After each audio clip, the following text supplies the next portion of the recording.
Hey, I'm Deb. And I'm Karen, and we're here to answer all of your real estate related questions with the same thoughtful advice that we would give our best friends. So, what is today's question? Today's question is, do I really need to get pre-qualified?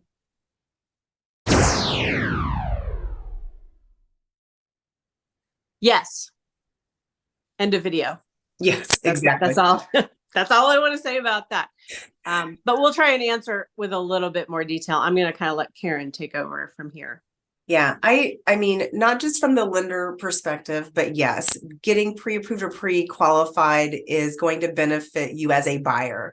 Whether or not you think there's anything weird on your credit or not, it's always great to have the lender pull the credit, review what kind of loan you're looking for, and just see that, make sure that you qualify. I always tell people, like, I hate to be that dream crusher. So if you've shown them a property that for whatever reason they don't qualify for, and then they come and see me, to get the pre-approval letter after the fact, I'm like, I'm sorry, we're not able to do this. And it could be credit related, it could be program related. I mean, there's just so many variables. And the bottom line is, yes, get pre-approved. It doesn't take very long, and you're going to save yourself a lot of heartache. I also like to say that it sounds silly, but it's not fair to the house you eventually end up buying. If you go and look at something and then you end up that you can't afford it, then you start to look at things in maybe a slightly lower price range, and everything you look at, you're going to stack up against that higher price range home. It's just going to make the whole experience really frustrating and kind of depressing. Like trust me, you'll Yes, cry. if you fall in love with that very first house that you've seen, or whatever the house is, could be your 10th house you've seen, but if you've fallen in love with that house and then come to find out you cannot obtain a loan for whatever reason, you're always going to compare Yeah. every house to that house. Right. And then the other thing that I think we have run across before is people who have maybe errors on their credit report. So they go and they find their dream home, they're ready to make an offer. And typically, I don't know what percentage of time, but I would guess at least 80% of the time, getting pre qualified is a pretty quick process, takes a day or so. But two out of 10 times, you may run into something, whether it's some self-employment or some questions that need to be dug into a little bit deeper, or an error on your credit report. I'm sure you've seen that. Yes. And it doesn't take too long. So some people want to do the online process, which is great. They want to do it over the phone, in person, whatever, whatever route they want to do it. It's definitely on the lender's side. It doesn't take too terribly long. It can get a little bit more lengthier if there are some unique situations, like you mentioned, self-employment. There, like you mentioned, some errors on credit, or potentially, hey, I didn't know that loan was still out there. That is an ex spouse, an ex significant other, whatever, but it's still reporting out there, things like that. But typically speaking, once someone's submitted that application, we get the credit pulled in. We're going to go back and ask some questions about income and anything we saw on the credit piece. It typically doesn't take too long. I mean, you can get an answer back in the same day. I mean, I don't want to say we're going to get it back to you like in 30 minutes or whatever, but a lot of us do pride ourselves on getting that quick turnaround so that you can grab that letter and go, rushing out to go look at that house. Yeah, I always tell people these days, getting pre-qualified isn't something that you have to take a day off of work and go meet face to face. So it's a really quick process. So there's really not a lot of good reasons to not do it. I did want to throw into one of the things we see a lot of times that slows people down is there's a judgment that they're not aware of. Right. One of the common ones in our town is something with, like, you had roommates and you moved out, and the roommates, got a judgment against them. And because you were on the lease, you also have that, and you may never have even known about that. And that's got to be addressed. So as much of a heads up that you can give yourself to do that is important. But let's talk about why people don't, because I think that's, we need to discuss that constraint or that barrier. Why do people not want to do it? I have heard, well, I just want to talk to you to get some general information, which I can provide general information, but it's never general questions that they're asking. They're very specific. So everyone is unique, right? So I hear, well, I don't want my credit pulled. I'm going to have, it's going to impact my credit. Or there's some things on there that I just paid off last week and I need to wait until those, are reflected, like things like that.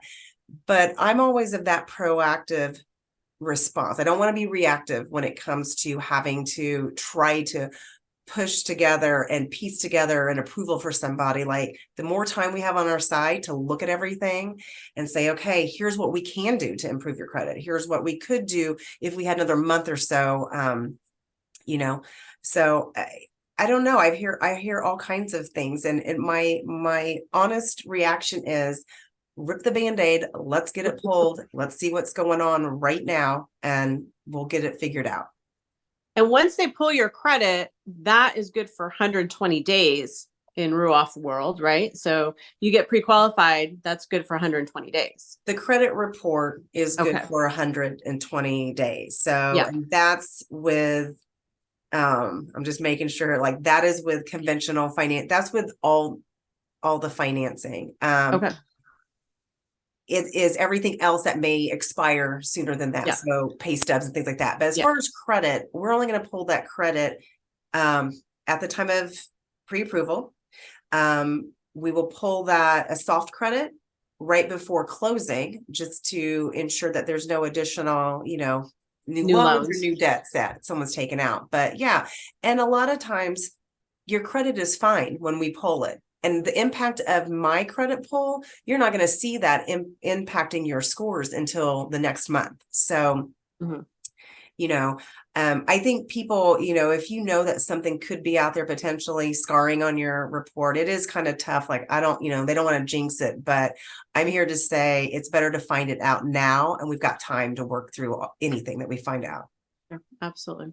I think maybe we'll do another quick hit video on what are the items that you need when you're getting pre-qualified, so people can kind of get that list and have it next to them when they go online or do a phone application or something like that. So we'll go into that in more detail on another video. On your end of things though, like, how often or how many realtors want to show all these properties if a potential buyer hasn't been to a lender to get pre-approved? To me personally, it's kind of two things. And one is a little bit, I don't want to call it selfish, but it is self-serving. And that is, a pre-qualification helps, is a security thing for me, because I'm going out sometimes to vacant homes in the middle of nowhere, sometimes with less than great cell service, and meeting people that I may or may not know. And if I don't know them, then I say, well, get pre-qualified. It shows me that you're a serious buyer. So I'm going to put in, my effort too. But that it gives me a little bit of peace of mind that I have some information about you through the lender, that it's, safer for me to go out. If I have someone who absolutely refuses to get pre-qualified, especially in a situation like that, where it's, a vacant home and that kind of thing, I personally won't do it.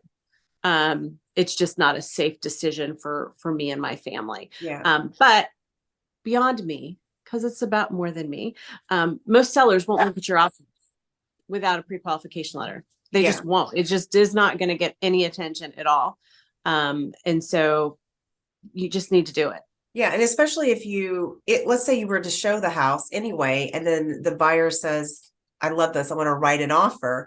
And usually that's accompanied with, hey, when we present that, we need to have that letter. And then they don't have that letter. And this could be after hours. It could be on the weekends or whenever. And if they're not working with someone already, or, it may be hard to find somebody to, get someone pre-qualified on a Sunday night. So. Right. So just do it. Just do it. Just do it. I'm going to pause. And also, I just want to add that there's no out-of-pocket expense for a buyer to meet with a lender to have this pre-approval, pre-qualification even completed. It's just going to be the borrower's time, your lender's time. And as long as you want to put in that time and energy, it's definitely worth it in the long run. Absolutely. So the moral of the story is, don't be afraid of the truth. What's scary is the unknown. And I see so many people get caught up in the anxiety of like, I don't know what my credit looks like. I don't know what I can buy. I don't know what I can afford. There's a real simple way to answer that, and that is to get pre-qualified. Yeah. You trust your best friends to give you good advice.